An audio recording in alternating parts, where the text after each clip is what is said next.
नमस्कार दोस्तों, मैं Aman Kumar, rainbow coaching centre में आपका स्वागत है। तो आज हम लेकर आए हैं 2 4 वाला रैखिक समीकरण का प्रश्नावली 3.3। ठीक है, तो चलिए बढ़ते हैं क्वेश्चन की ओर और क्वेश्चन को आप लोग ध्यान से देखेंगे। ठीक, चलिए ध्यान देंगे। क्वेश्चन में पहला नंबर जो क्वेश्चन है उसमें क्वेश्चन में क्या बोल रहा है, पढ़ते हैं क्वेश्चन को और ध्यान से आप लोग देखेंगे।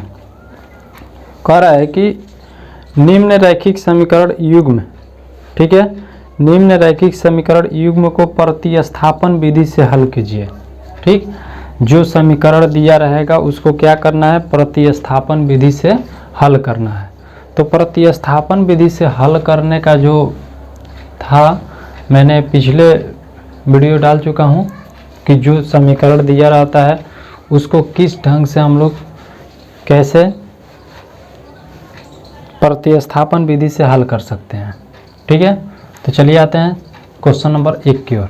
चलिए आते हैं, देखते हैं क्वेश्चन नंबर 1। क्वेश्चन नंबर 1 आप लोगों को दिखाई दे रहा होगा, दिया है पहला जो क्वेश्चन है, ठीक है, दिया है x + y बराबर दिया है 14। ठीक, इस समीकरण 1 हो गया। और दिया है x - y बराबर दिया है 4, इस समीकरण हो गया 2।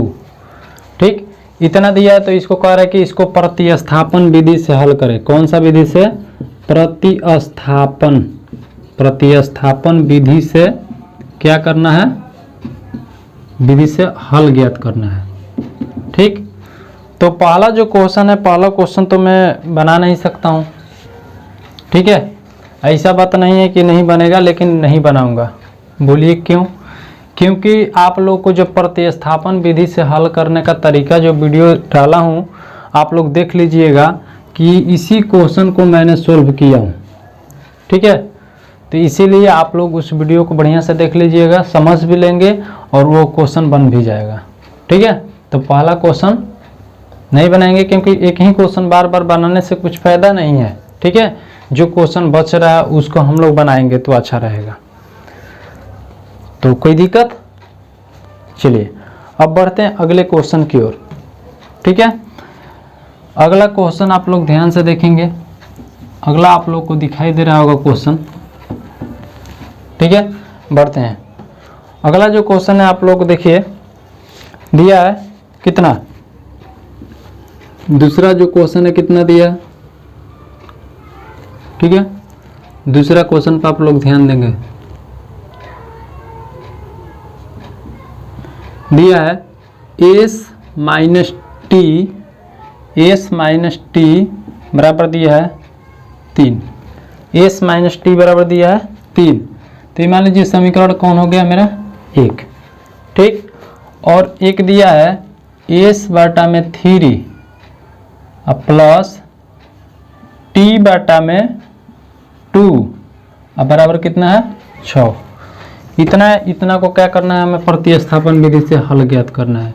इसको समीकरण 2 मान सकते हैं, या यहाँ से भी इसको, और मान लीजिए समीकरण अगर अभी नहीं मानते हैं तो इसको क्या कर लेंगे, इसको और आगे तोड़ भी सकते हैं। कैसे, बाटा पक्ष के जोड़ घटाव आप लोगों को आता होगा।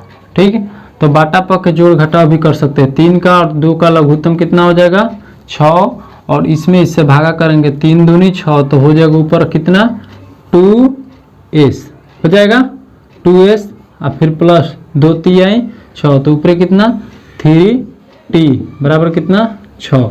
इधर से जाएगा तो कितना बचेगा, 2s, ठीक, और प्लस 3t बराबर 6 में 6 से 6 के 36। कौन सा समीकरण मिल गया हमें, समीकरण 2।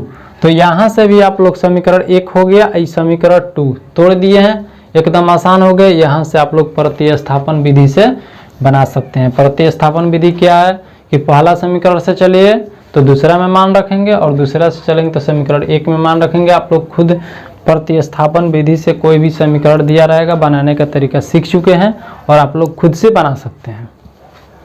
ठीक, यहाँ से भी आप लोग कर सकते हैं। अगर नहीं आएगा कोई बात नहीं, चलिए इसको हल करते हैं।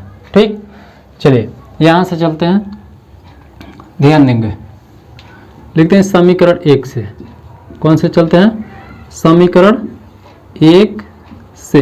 तो समीकरण 1 से चलेंगे तो बताइए समीकरण 1 में क्या है? s माइनस टी बराबर 3 दिया है।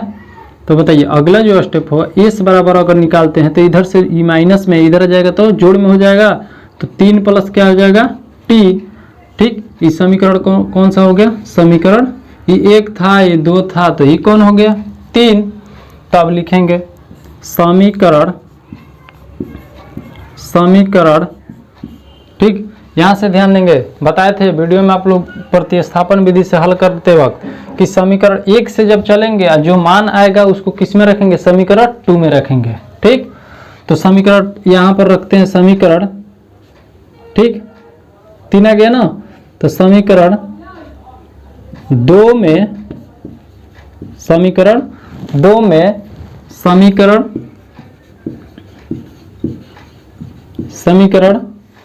3 का मान रखने पर, 3 का मान रखने पर यहाँ पर आप लोग ध्यान देंगे कि समीकरण 2 में समीकरण 3 का मान रखने पर, तो समीकरण 2 जो है आप लोग देखिए, तो समीकरण 2 कौन है? ये है, तो समीकरण 2 को रखेंगे। ठीक है, ये जरूरी नहीं, तोड़ना भी जरूरी नहीं था, यहाँ से भी डायरेक्ट हम लोग रख सकते थे, इसमें कोई दिक्कत नहीं है। ठीक है, बनाने का तरीका अपना अलग अलग होगा। ठीक है, यहाँ से भी डायरेक्ट हम लोग रख सकते हैं कि s बराबर निकाल कर और s जहाँ पर है 3 प्लस टी रख के इसके स्थान पर और इसको हल करते तो भी मान ज्ञात हो जाता। तो इसको आसान समझने के लिए मैंने तोड़ दिया हूँ। ठीक है, तो समीकरण 2 कौन है? समीकरण 2 हमारा ये है, तो क्या होगा? 2s प्लस 3t बराबर कितना दिया है? 36। चलिए इसको बढ़ते हैं, s बराबर कितना है? 3 प्लस टी, तो s के स्थान पर कितना रखेंगे? 3 प्लस टी, तो 2 इंटू एस के स्थान पर 3 प्लस टी। यहाँ पर ये भी लिख सकते थे कि समीकरण 2 में s का मान रखने पर, वो भी लिख सकते हैं। लिखने का तरीका अलग अलग हो सकता है। फिर प्लस है तो प्लस, 3t है तो 3t, और बराबर 36 है तो 36। ठीक, अगला स्टेप में बढ़ते हैं। अगला स्टेप देखिएगा, इसमें इससे गुणा करेंगे तो कितना होगा? खुद आप लोग बता सकते हैं। अब कोष्ठक वाला गुणा आप लोगों को आता होगा, तो आ रहा है, तो यहाँ पर ध्यान देंगे। 2 3 6 प्लस 2 में टी से करेंगे 2t, अब प्लस है तो प्लस 3 में 3t तो खुद है पहले से, बराबर 36 है तो 36। इसके बाद में देखिए यहाँ पर 2t और 3t, कितना t? 5t हो जाएगा, 5t बराबर इधर से 6 इधर जाएगा तो कितना होगा? 36 माइनस 6। तो बताइए अब अगला स्टेप आप लोग खुद से बताइए, 5t बराबर कितना होगा? 36 में से 6 घटेगा तो कितना बचेगा? 30। ठीक, तो यहाँ पर 5t बराबर 30 लिख सकते हैं, कोई दिक्कत? चलिए अब बताइए 5t बराबर कितना है? 30। नहीं, 5t बराबर कितना है? 30। तो t बराबर कितना हो जाएगा? 30 बाटा में 5, यानी t बराबर कितना हो जाएगा? भागा करेंगे 5 6 का 30। समझ में आया? 5 6 का 30, और t का मान कितना मिल गया? 6। तो अब कोई भी समीकरण में हम लोग मान रख सकते हैं। तो ये इसके बाद में आप लोग लिख सकते हैं यहाँ से कि समीकरण कोई में, या तो 1 में या तो 2 में या तो 3 में, कोनों में मान रख सकते हैं और उसके बाद में हम लोग s का मान ज्ञात कर सकते हैं। तो समीकरण 3 में इनडायरेक्ट रखिए, समीकरण 3 में t बराबर कितना रखने पर, t बराबर 6 रखने पर, t बराबर 6 रखने पर। तो बताइए समीकरण 3 कौन है, s बराबर दिया है 3 प्लस t, तो लिखेंगे s बराबर 3 प्लस t। तो बताइए s बराबर यहाँ से क्या हो जाएगा 3 प्लस t का मान कितना है 6, तो s बराबर कितना हो जाएगा 6 व 3 9। तो यहाँ पर आप लोग लिख दीजिए कि अतः, लास्ट में यहाँ पर ध्यान देंगे, अतः s बराबर कितना हो गया 9 और t बराबर कितना 6। तो यही हमारा क्या हो गया आंसर हो गया। अतः s बराबर 9 और t बराबर 6, और यही हम लोग का क्या हो गया आंसर। ठीक, किसी तरह का दिक्कत? चलिए आप लोग बढ़िया से ध्यान से देख लीजिएगा, और जहाँ समझ में नहीं आया होगा वहाँ पर वीडियो को रोककर आप लोग बढ़िया से ध्यान से देख लीजिएगा। ठीक, चलिए अब आते हैं क्वेश्चन नंबर 3 की ओर। ठीक, क्वेश्चन नंबर 3 में देखिएगा आप लोग, क्वेश्चन नंबर 3 जो दिया है 3x माइनस वाई बराबर 3।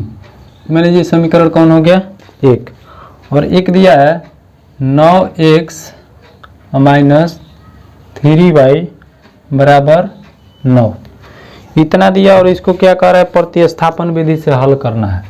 तो ये कौन सा समीकरण हो गया मेरा समीकरण 2।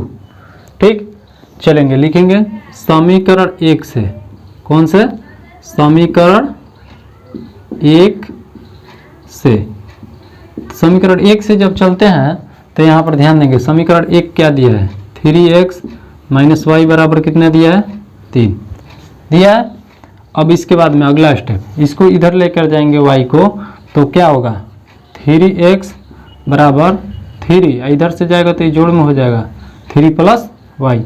अब इधर से x बराबर 3 प्लस वाई, अब बाटा में कितना हो जाएगा 3।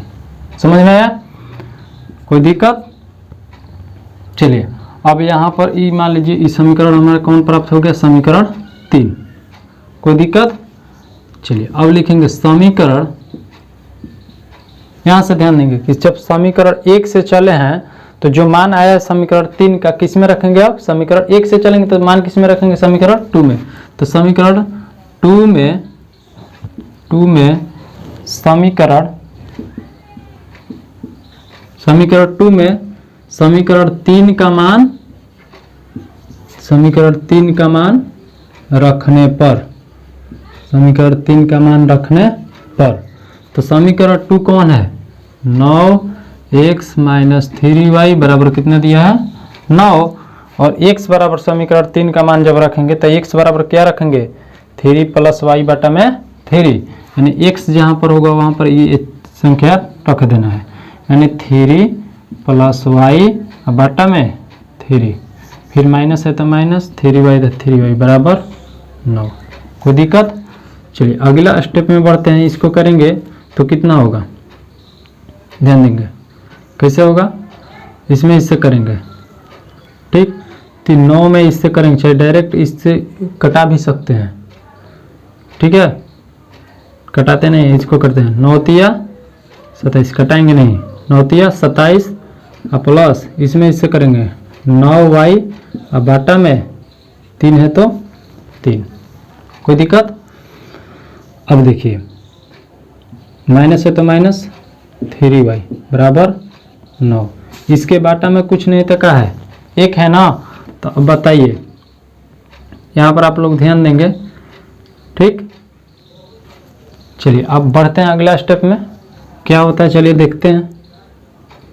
27 ठीक अब प्लस 9y, इसमें इससे करेंगे तो कितना होगा माइनस 9y बराबर बटा में कितना 3 बराबर इधर यहाँ पर कितना हो जाएगा 9 हो जाएगा ना। चलिए अगला स्टेप जो बढ़ेंगे ध्यान देंगे कि बताइए कि 27 हो गया 27, 9y में से 9y घटेगा तो कितना बचेगा 0 ना, और नीचे क्या हो जाएगा 3 बराबर इधर कितना 9। यहाँ पर तो गड़बड़ हो रहा है लग रहा है। ठीक, चलिए बढ़ते हैं अगला स्टेप की ओर। क्या होता है आगे? 27 और 0 जोड़ेंगे तो कितना होगा? 27। अब बाटा में 3 है तो 3 बराबर है, तो बराबर कितना है? 9 है तो 9। 3 नवा 27, सॉरी इसको करेंगे 3 नवा 9 बार में कटेगा, इधर कितना है? 9। तो देख रही थी तो संख्या दोनों बराबर हो गया, यानी इसका हल संभव नहीं है। हम लोग इसका हल नहीं, जब इस तरह का आ गया तो इसका हल संभव नहीं है। और जब ऐसे आ जाता है तो सीधे या तो x का मान हो या y का मान हो या p का मान हो या ABCD जो भी मान हो, उसको सीधे कि जब x दिया है तो x बराबर 0 लिख देंगे और y बराबर जो मान रहे उसको भी 0 लिख देंगे। डायरेक्ट यही क्या हो जाएगा? आंसर हो जाएगा। और लिख देंगे और यहाँ से इसका मान संभव नहीं है। बहुत सारा चीज़, बहुत कुछ हो सकता है, लेकिन इसका मान संभव नहीं है। अगर इसके बावजूद भी समझ में अगर नहीं आया तो जो तुलनात्मक तुलना करने वाला है तो A1 बटा A2, B1 बटा B2 और C1 बटा C2 है, तुलना करके भी आप लोग देख सकते हैं। ठीक है, जब तुलना करेंगे तो वहाँ पर तो डायरेक्टली दिखाई दे देता है। ठीक, तो यहाँ से आप लोग देख लीजिए ना, 1 मिनट, तुलना डायरेक्ट कर रहे हैं। ठीक है, तुलना कर रहे हैं तो क्या होगा?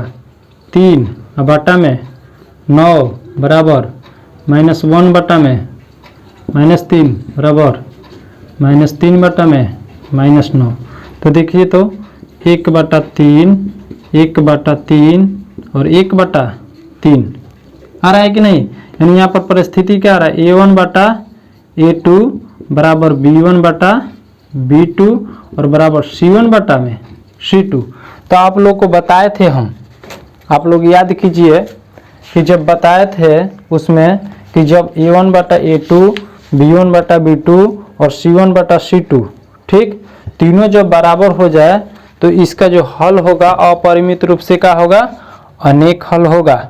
अपरिमित रूप से क्या होगा? अनेक हल। तो इसको बहुत सारा हल हो सकता है, इसीलिए इसका मान संभव नहीं है।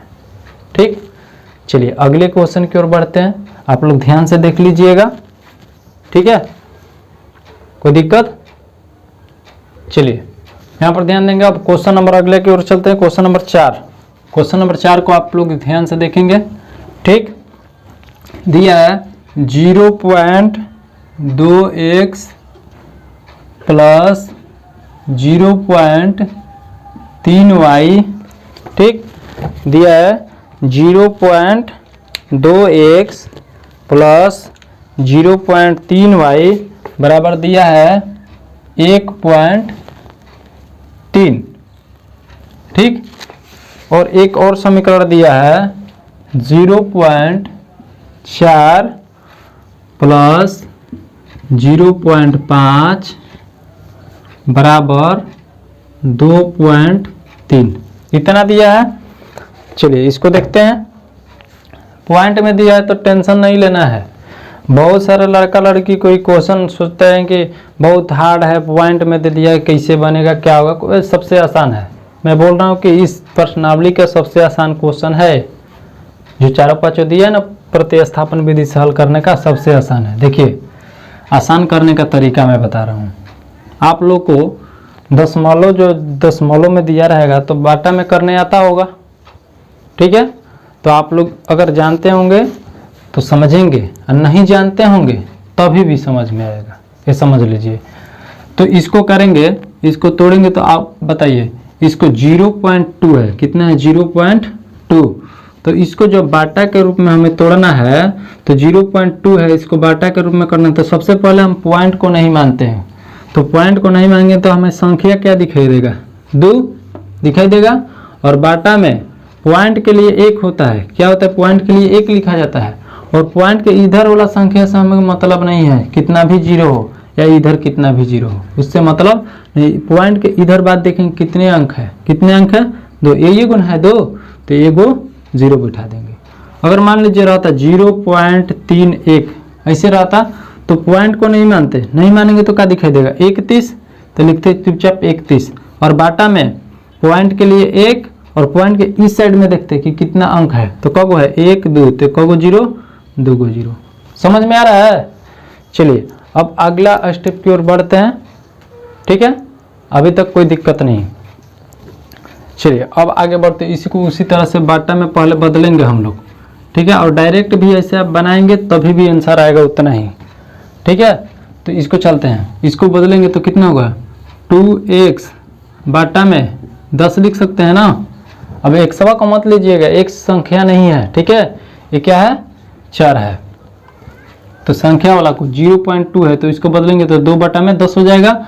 और फिर प्लस इसको बदलेंगे तो कितना होगा 3y बाटा में 10 और बराबर इसको बदलेंगे तो कितना होगा 13 बटा में 10 लिख सकते हैं, 13 बटा में 10। और इसको बताइए अगला, इसको करेंगे तो 4 बटा में इसमें x y छूट गया है, 4 इतना x इतना y, इतना ही है ना, छूट गया इसमें। चलिए अब इसको बदलेंगे तो कितना 4 बटा में 10, 4x बटा में 10 प्लस 5y बटा में 10 और बराबर 23 बटा में कितना 10 लिख सकते हैं। चलिए अगला स्टेप की ओर बढ़ते हैं।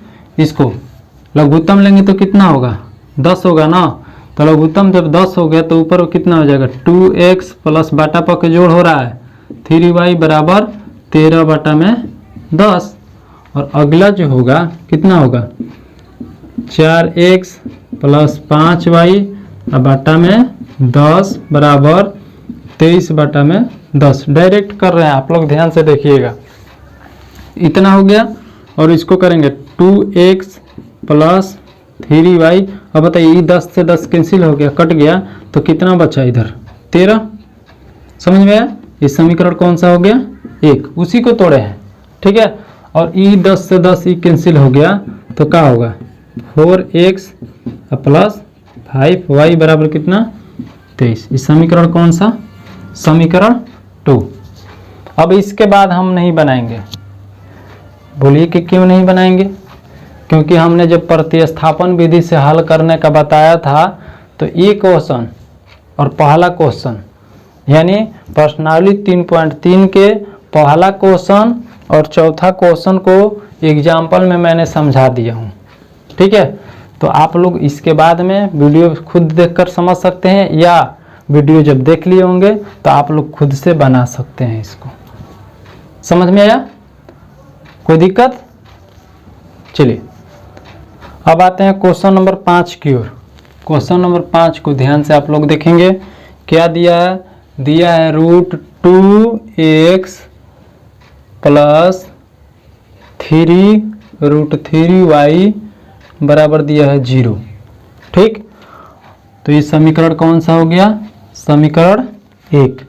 और एक दिया है √3x माइनस √8y बराबर 0, इतना दिया है। और इसको कह रहा है कि प्रतिस्थापन विधि से हल करें। ठीक, ये समीकरण कौन सा हो गया समीकरण 2। तो यहाँ पर लिखेंगे समीकरण 1 से चलेंगे या 2 से भी चल सकते हैं, चलेंगे समीकरण 1 से। तो समीकरण 1 से जब चलेंगे तो बताइए कितना दिया है √2x प्लस √3y बराबर कितना दिया है 0। इसके बाद में अगला स्टेप में जब बढ़ेंगे तो √2x बराबर इधर से जाएगा तो कितना होगा -√3y हो जाएगा।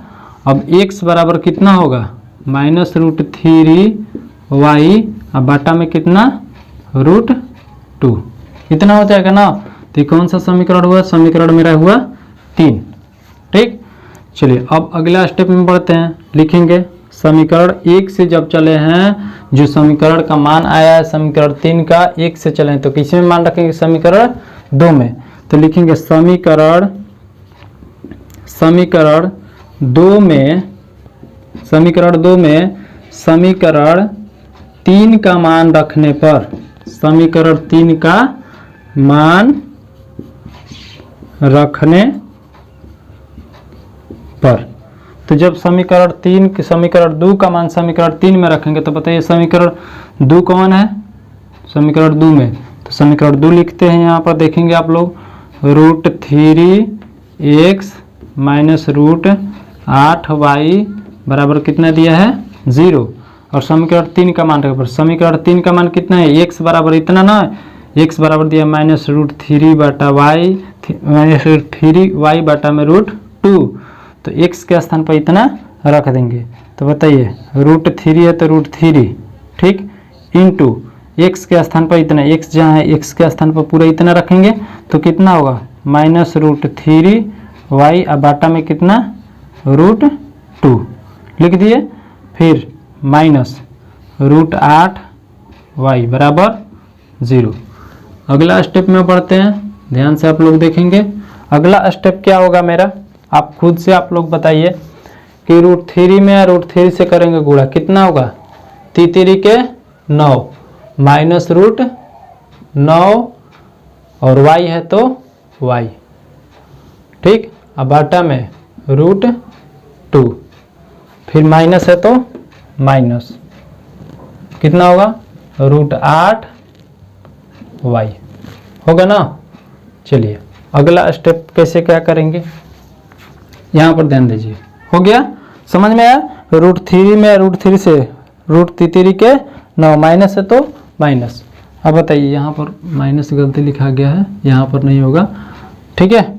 अब चलिए इसका अब क्या करेंगे अगला स्टेप में, आप लोग बताइए 9 का वर्गमूल कितना होता है, 3 होता है, तो 3 जब बाहर ही निकलेगा तो कितना होगा -3y हो जाएगा केवल पर, समझ में आ रहा है। और बाटा में कितना √2 होगा कि नहीं, और इधर बराबर 0 है तो 0 लिखेंगे, यहाँ पर बराबर 0 है ना तो 0 लिख दिए। अब बताइए इतना हो गया, फिर माइनस √8y बराबर 0। अब चलिए इसके बाटा में कुछ नहीं तो क्या है 1 है, तो इसका लघुत्तम लेंगे तो कितना होगा √2 हो जाएगा, होगा ना। √2 जब होगा तो कितना -3y, ठीक, और माइनस इसमें 8 दूनी 16, रूट में कितना हो जाएगा 16y बराबर 0। कोई दिक्कत। चलिए अगला स्टेप में बढ़ते हैं, -3y और 16 का वर्गमूल कितना होता है आप लोगों को पता होगा, कितना होगा 4, तो इसे -4y लिख सकते हैं, और बाटा में कितना √2 बराबर 0, ठीक। अगला स्टेप में बढ़ते हैं, अगला स्टेप में जब बढ़ेंगे तो -3y और -4y कितना होगा -7y, और बाटा में √2 होगा कि नहीं, बराबर 0 है तो 0। कोई दिक्कत। अगला स्टेप में बढ़ते हैं, ठीक है, यहाँ तक किसी को दिक्कत है, चलिए दिक्कत नहीं होना चाहिए। अगला स्टेप में बढ़ते हैं, तो जब अगला स्टेप में बढ़ेंगे तो बताइए इधर -7y बाटा में √2 है, तो इसको ई वाला बाटा में इधर जाएगा तो ये गुणा में हो जाएगा 0 के साथ, तो अगला स्टेप में कितना होगा -7y, ठीक है, बराबर 0 गुणे √2 हो जाएगा ना, ई इसके साथ गुणा में जाएगा तो कितना होगा बताइए -7y बराबर, इसमें इससे गुणा करेंगे कितना हो जाएगा 0, तो y बराबर कितना होगा 0 बाटा में -7, ठीक। अब बताइए अगला स्टेप, जब इसमें इससे भागा करेंगे तो y बराबर कितना आ जाएगा मेरा 0, यानी y का मान कितना हो गया 0। तो अब बताइए y का मान जब 0 आ गया तो कोई भी समीकरण में, या तो समीकरण 1 में रखिए मान, या समीकरण 2 में रखिए, या समीकरण 3 में, कोनों में भी रखिए आप लोग मान, y का फिर x का मान निकल जाएगा। तो चलिए आते हैं समीकरण 3 में रख देते हैं, लिखेंगे यहाँ पर समीकरण 3 में y बराबर 0 रखने पर, y बराबर कितना रखने पर 0 रखने पर, तो समीकरण 3 कौन है मेरा, ये वाला है, नहीं x बराबर कितना है, x बराबर दिया है -√3y बाटा में √2, इतना ही है ना, ये दिया है। तो बताइए y के स्थान पर कितना रखेंगे 0, तो y के स्थान पर जब 0 रखेंगे तो बताइए x बराबर कितना होगा -√3, गुणे y के स्थान पर जब 0 रखेंगे और नीचे कितना है √2, तो जब 0 से गुणा होगा तो ये हो जाएगा 0, और इससे भागा करेंगे तो कितना हो जाएगा, यानी x का मान कितना आ जाएगा, पूरा क्रियाकलाप करके कितना हो जाएगा 0। तो लास्ट में हमारा क्या मिल रहा है, यानी अतः x का मान कितना मिल रहा है 0 और y का भी मान कितना मिल रहा है 0। तो लिख देंगे अतः x बराबर 0 और y बराबर 0। यही हमारा क्या हुआ आंसर हो गया। समझ में आया? चलिए इसको ध्यान से देखेंगे आप लोग, ठीक है, बढ़िया से देख लीजिएगा। कहीं भी किसी भी प्रकार का दिक्कत होगा स्क्रीनशॉट करके आप लोग बढ़िया से ध्यान से देख लेंगे। चलिए अगले क्वेश्चन की ओर बढ़ते हैं, क्वेश्चन नंबर 6 की ओर ध्यान से आप लोग देखेंगे। अब आते हैं क्वेश्चन नंबर 6 पर। क्वेश्चन नंबर 6 को आप लोग ध्यान से देखेंगे। दिया है 3x बटा में 2 माइनस 5y बटा में 3 बराबर -2, ठीक, इतना दिया है। और अगला जो क्वेश्चन है, अगला जो समीकरण है उसको आप लोग ध्यान से देखेंगे। अगला समीकरण जो दिया है वो है x बटा 3 प्लस y बटा में 2 बराबर 13 बटा में 6, इतना दिया है, ठीक है। और इसको कह रहा है कि प्रतिस्थापन विधि से हल करें। तो आप लोग को एक बात बताए थे कि इस तरह का जुड़ा हुआ क्वेश्चन देगा, लगेगा कि ज़्यादा क्वेश्चन है, तो जो व्यक्ति होता है कि जो सीधा नहीं रहता है तो उसको सीधा करना भी जरूरी पड़ता है। कोई इंसान हो या जानवर हो या कोई भी हो, तो जब सीधा नहीं रहता है तो उसको सीधा करने की ज़रूरत पड़ती है, और सीधा करने के लिए कुछ उपाय करना पड़ता है ना। तो उसी तरह से क्वेश्चन अटपटांग अगर लग रहा होगा, समझ में नहीं आ रहा होगा कि बाटा में दिया है कैसे बनेगा, बढ़िया से समझ में नहीं आएगा, तो इसको पहले सरल सीधा बनाना है, ठीक है। तो सीधा चलिए बनाते हैं, प्रयास करेंगे बनाने का। तो चलिए इसको आप लोग ध्यान से देखेंगे, ठीक है। चलिए अगला बढ़ते हैं, यहाँ पर ध्यान से देखेंगे। इसका लघुत्तम कितना होगा, 2 के 3 का लघुत्तम कितना होगा 6 हो जाएगा।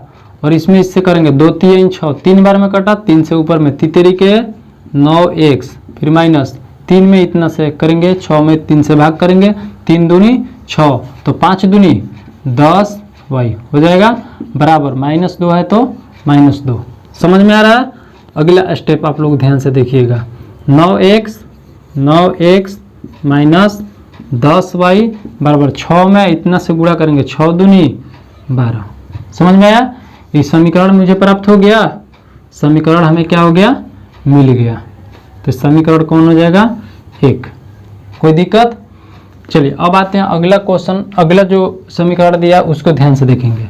इसका लघुत्तम निकाल सकते हैं, तो 3 का और 2 का लघुत्तम निकालेंगे तो कितना होगा भैया 6 हो जाएगा।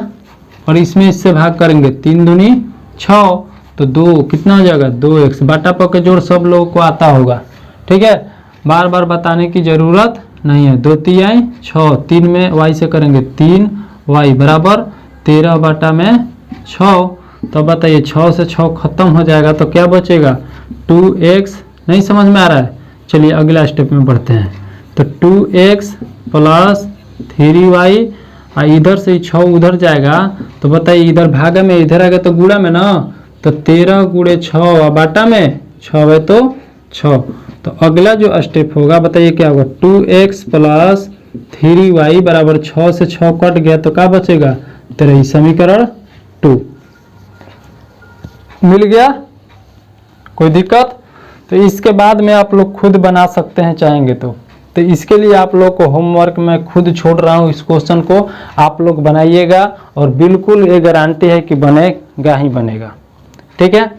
तो अगला जब क्वेश्चन आप लोग आगे बनाइएगा तो इसका जो हल करेंगे आप लोग, तो x बराबर आएगा 2 और y बराबर आएगा 3।